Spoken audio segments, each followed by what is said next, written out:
Today we're making some dynasty trades. We're looking at the market, looking at a few players, see if we want to buy, sell, hold, or trade them by their player value. And also we're going to try to predict the future on whether their value is going to increase a little bit, decrease a little bit during the offseason. Maybe they're a better pickup in season. Maybe they're better for win now teams.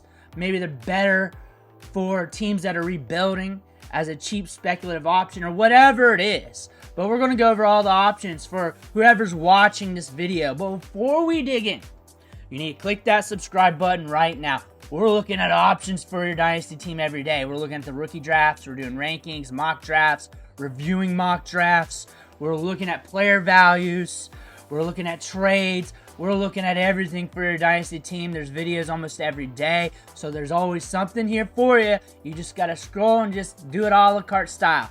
Click that button, stop missing out. We're going to talk about our first player today. He's a veteran, and for some teams in dynasty, they're going to be interested to some cost, and to others, they're going to want to stay away due to them being a rebuilding team.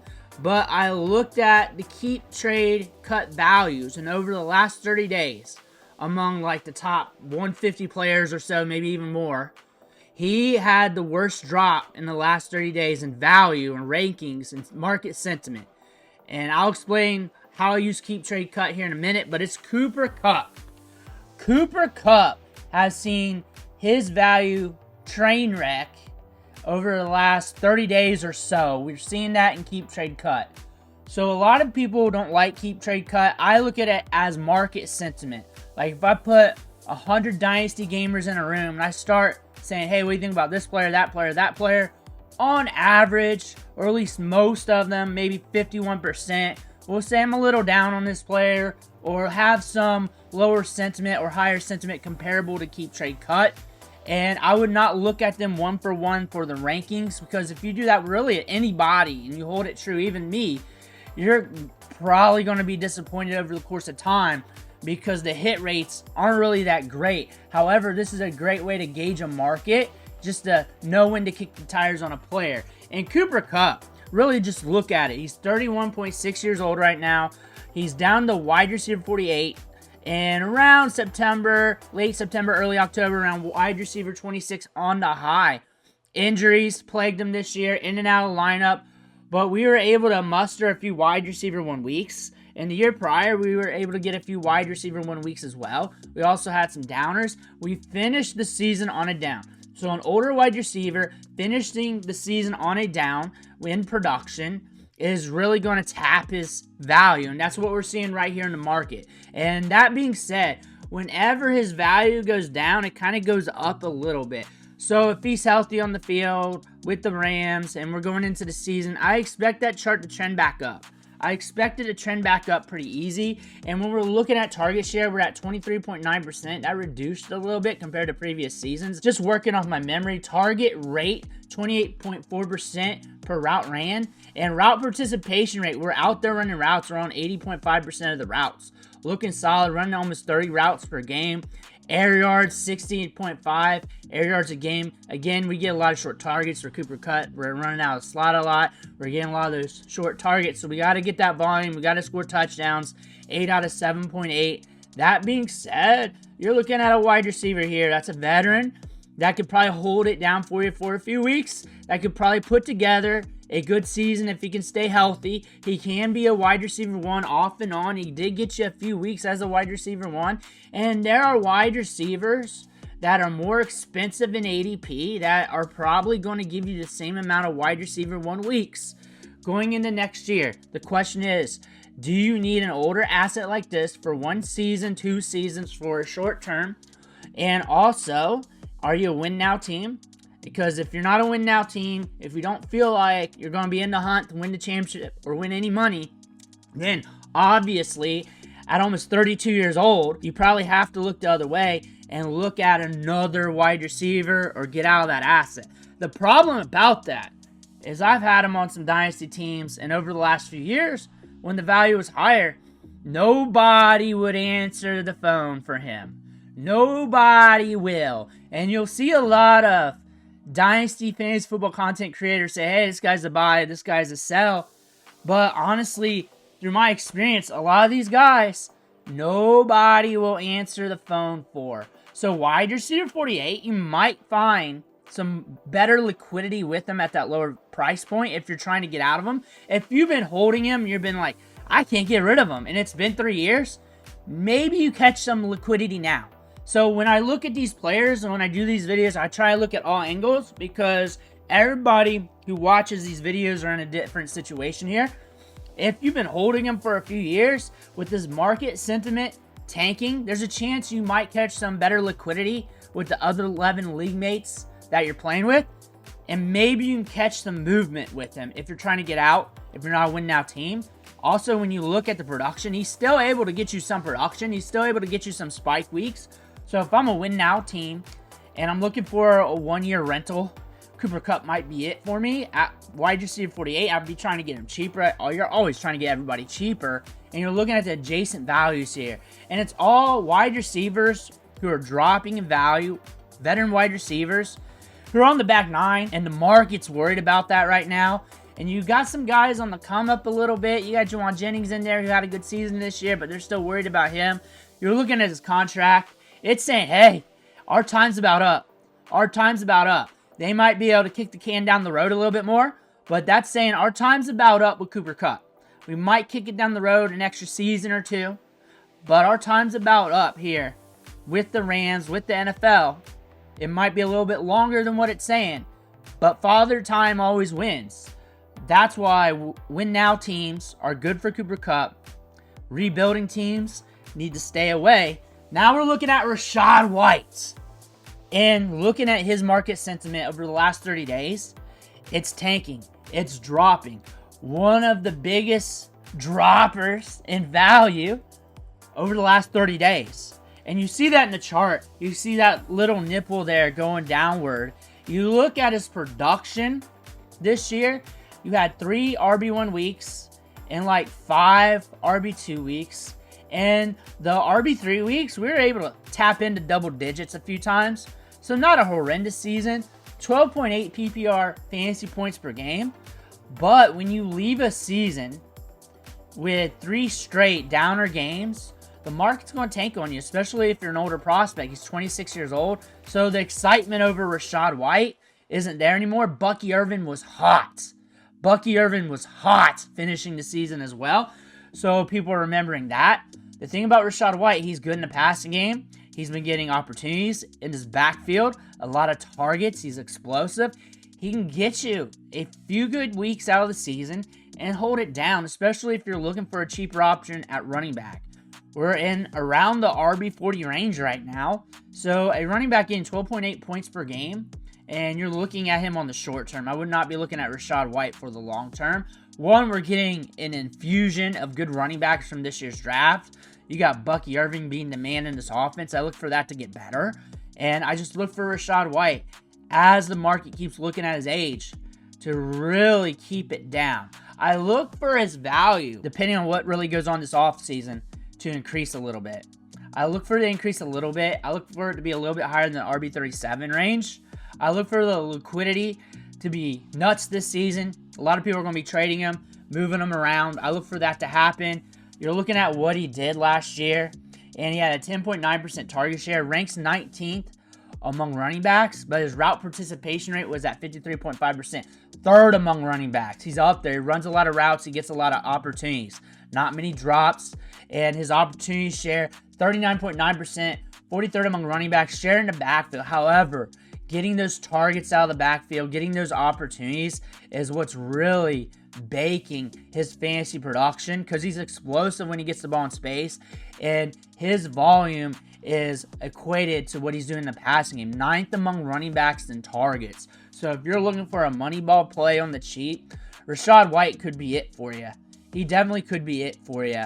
If I'm a rebuilding team, considering the long-term volatility for Rachaad White, I'd be looking the other way. If I feel like a middle of the road where I can sneak into the playoffs and win money, or if I'm true and I can easily win money and I just need another piece there that can get me some points this year, a handful of RB2 weeks, a couple RB1 weeks, if everything stands pat as we work through the offseason, then that might be something for you as a win now team as you're looking at that. I look for Bucky Irving to get more push next year. I look for that to happen. So maybe the role decreases a little bit for Rachaad White, especially from a carry standpoint, but I think the targets is still going to be there.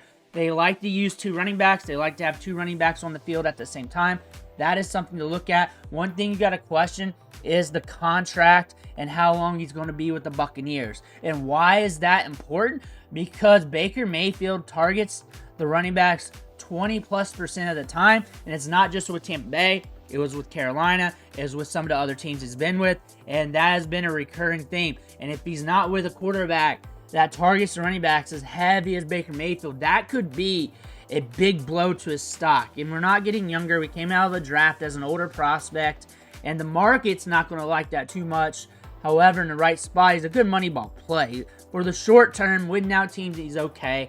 For teams that rebuilding or need a few years, you may want to get out before the getting's getting bad on him. But when you're looking at adjacent players, he's ahead of Blake Corum, but not by much. He's ahead of Jalen Warren, but not by much. He's behind Ramondre Stevenson. That is letting you know what the market thinks, what people think. They're not liking Rachaad White much right now. Chart says it. The adjacent player says that. You can see why with how he left the season, and on top of that, the contract coming in. Rashad Bateman is a wide receiver that's been on the rise. Wide receiver 82 to start the season. Wide receiver 56 right now. And he wasn't like hot, but he gave you some good weeks. 3 wide receiver 1 weeks, 2 wide receiver 2 weeks. Great best ball candidate.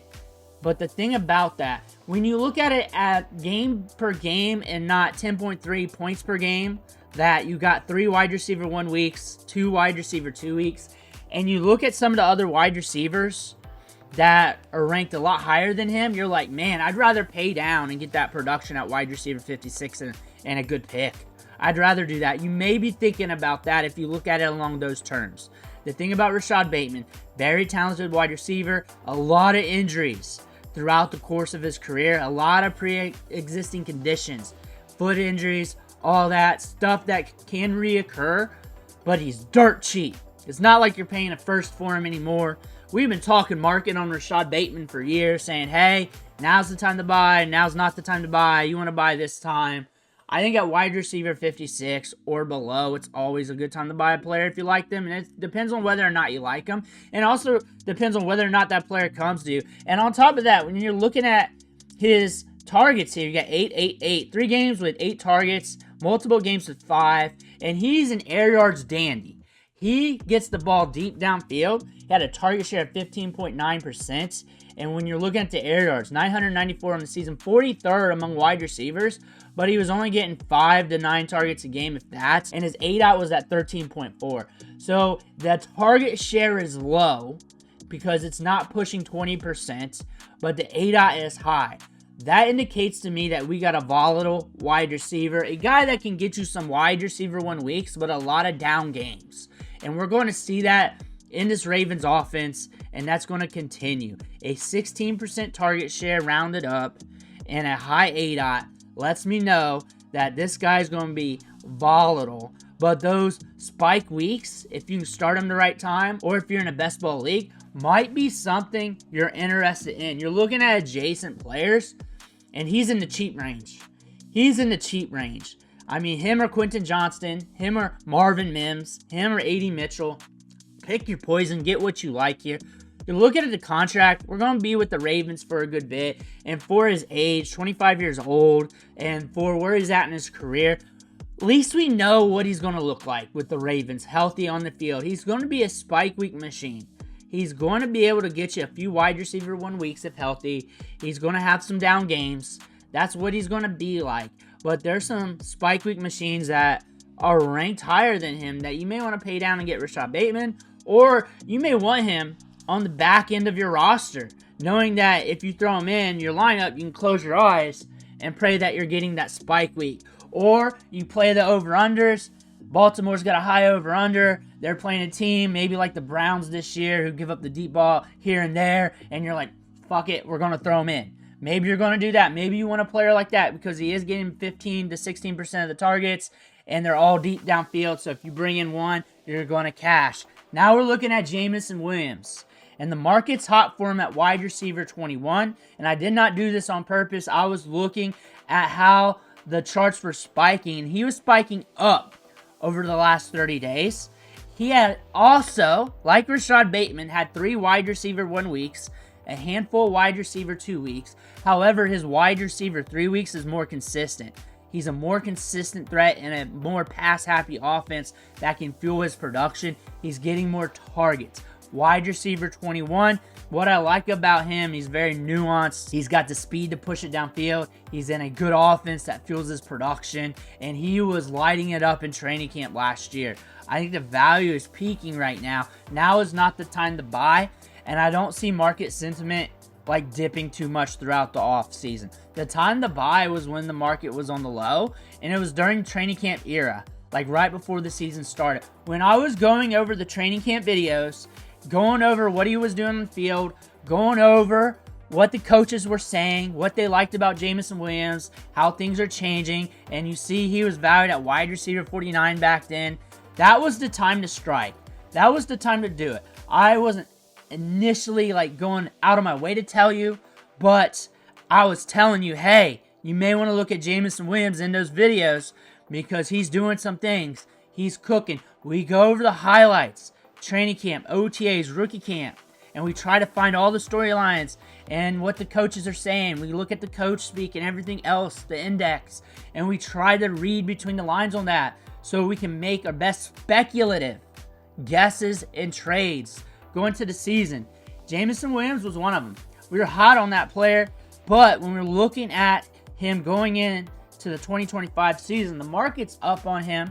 So honestly, he's good for all leagues. He's good for all teams rebuilding, teams that are win now, because he's getting you that spike production.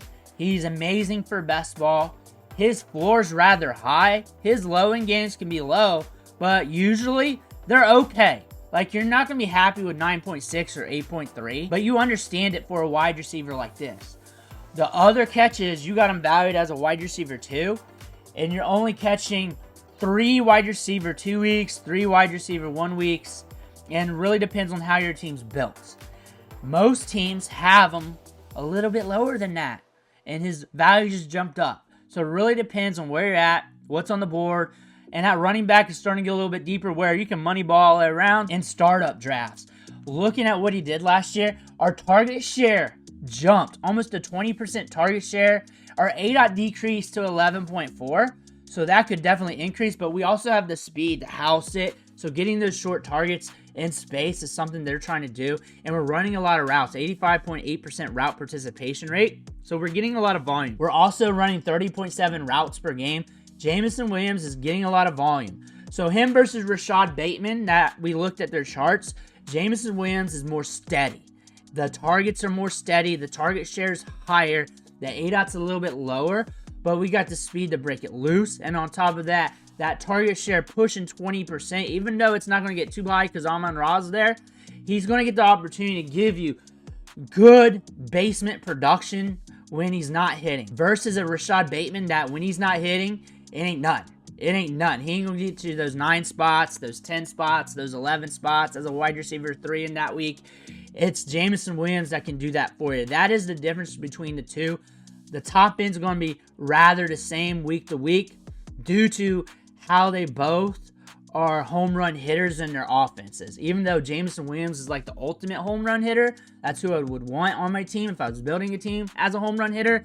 Fantasy scoring wise, and we're looking at Jameson Williams here. He's going to be with Detroit for a bit, and we're valued up there with like George Pickens, Chris Olave, Terry McLaurin, Devontae Smith. And honestly, when you're looking at those wide receivers, all of them have question marks. Probably the safest one is Smith, but Chris Olave, the concussions, the volatility on the offense. Terry McLaurin, he's not a spring chicken anymore. George Pickens, you do not know where he's going to be playing at next year. So you look at Jameson Williams, you're looking at that part of the draft at wide receiver. There's also a lot of volatility there. You can look at his name, you can look at his production and be like, I don't like the wide receiver 21. But also when you're looking at the wide receivers, you're also seeing volatility in that spot. Jalen McMillan is a huge riser. He's still rising even though he's not playing. And the theme here is, how did you finish the last few weeks of the season? That's what we're seeing with the market sentiments.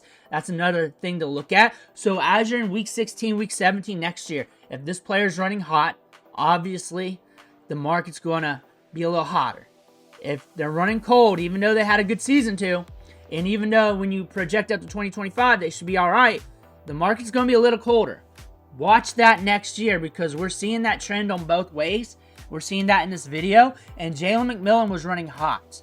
And we predicted this. We predicted he was going to have a blow-up game or two. We did not predict it to that degree, but also their wide receiver 2 weeks. But we said he was going to have a good game, because look at the schedule. Raiders, Chargers, Cowboys, Carolina, Saints.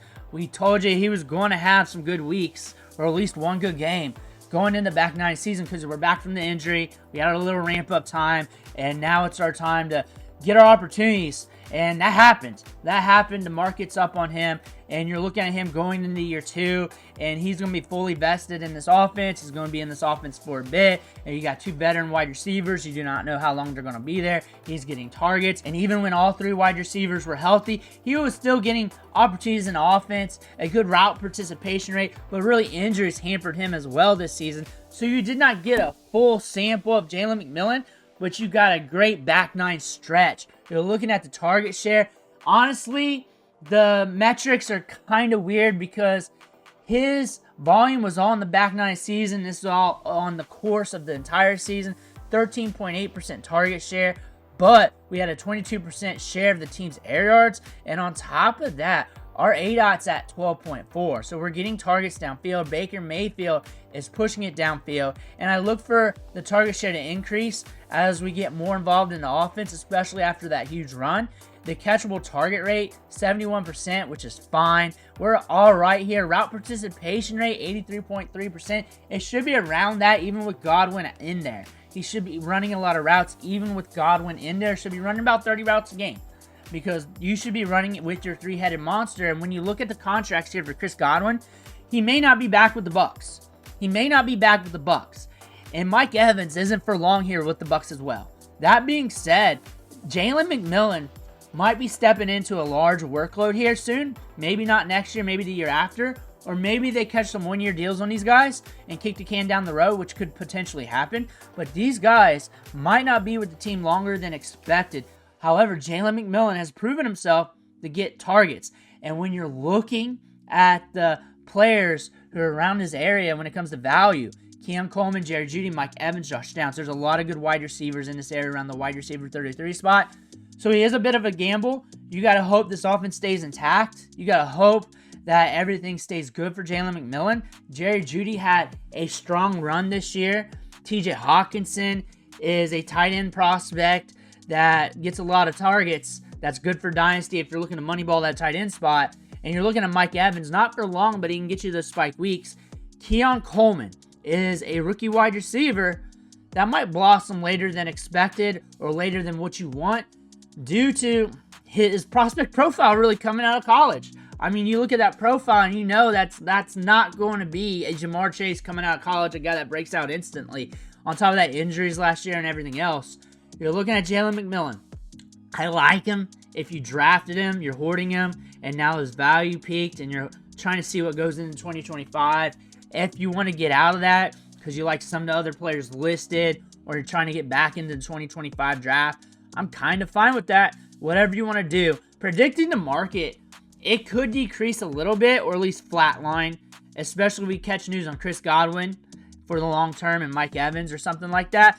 This offseason is going to be very impactful for his stock, but if his stock doesn't really matter to you and you like the player, then it doesn't matter, because he's 23 years old. I think he's a great route runner. I think he's great for Baker Mayfield. Again, we covered the clips in the offseason. Baker Mayfield in training camp built a good rapport with Jalen McMillan. We covered multiple videos, and those videos got a lot of views. And Jalen McMillan was doing very well in training camp. He was explosive instantly in practice. Jalen McMillan's probably going to gel well in this offense for a long time. Maybe not going to be a top-tier wide receiver 1 or anything like that, but could be valuable for your dynasty team. Last player, Hunter Henry here. Hunter Henry is a weird player here in Dynasty. We're looking at him valued at tight end 29. And we're looking at what he's doing on the field here. And Drake May loves him. He's getting a lot of targets. 12, 9, 8, 9, 8, 9, 9. And not all of those are from Drake May. But most of them are. Drake May looks his way. He gets a lot of volume. A lot of tight end 1 weeks. Tight end 1 weeks don't matter to me. I just want to see my tight ends in double digits, and most of them are tight end 1 weeks. But 1, 2, 3, 4, 5, 6, 7. Reason why is because you can be a tight end 1 with like 6, 8 fantasy points. But we're hitting double digits at least about every other game. That's good for a tight end prospect, a guy on your dynasty team, especially when you're catching him at this price tag. The sentiment around Hunter Henry when I was talking to redrafters is they felt like they couldn't trust him. Even though he was putting together good production, even though he was getting a good amount of targets every week, they felt like they couldn't trust him, and that's baking into the value right now. He's older, he's 30 years old, but it takes time for tight ends to mature in the system, and we're looking at him. 98 targets, 6th among tight ends, a 20.8% target share. That's huge among tight ends. Ranked 7th among tight ends. Route participation rate, he ranks 8th. Routes ran, he ranks 8th. He's top 10 among tight ends, and when we look at his values here and his contract, there's a chance the Patriots could be out. There's a good chance he's back because he's up there in a lot of these metrics, and that's something you can't really like replace. It's hard to do. And they could just kick the can down the road with him a little bit. Maybe they bring in a tight end in the draft. That's something I'd do if I was the Patriots. However, it would be like 2nd, 3rd, 4th round, something like that, because where they're positioned at, it's not advised they go with tight end there. You can draft the T-Mac. You can get Abdul Carter if he falls, or if one of those other players fall, which I don't think so. I think T-Mac range seems very viable for what this team's looking to do. Or they trade back and maybe they can get one of those good tight ends. But it's going to take time for that tight end this season. You're looking at him around Michael Mayer price tag, Eric All price tag, and you're getting a guy here that's getting a lot of targets. If I'm rebuilding, this guy might sucker you into winning more games than you want due to him getting a lot of targets next year if he's on the field with the Patriots. Drake May likes him. If you're rebuilding, you know you're not going to win money. He might sucker you in to winning more games than you want, and he's over 30 years old. That is something I wouldn't want. If I'm win now, tight end 29, so free, and you can get him for a 3rd, and I'm hurting at tight end. I do not want to hoard tight ends. You may want to think about that as we approach the season if your tight end spot gets volatile. But a mid-3rd, maybe less than that, might get it done. I don't see it being that liquid on the market. Usually, when you're looking at that, a mid-3rd in the future, 26, 27, something like that, usually it takes a little bit more than that when they're trying to do that on the market values for keep, trade, cut. So always add like 10, 20, 25%. Know your league when it comes to that, but use that as a gauge and add a little bit to it. That's what I do. So whenever I read that off to people, they're like, huh? In my league, I can't do that. I can't do that. Well, think about it this way, that sometimes it's just going 1-for-1 with the rankings. And like I said earlier, don't look things 1-for-1 with the rankings here. Look at market sentiment. And market sentiment usually knows or usually says league to league for me and what I've seen in other leagues and what people said.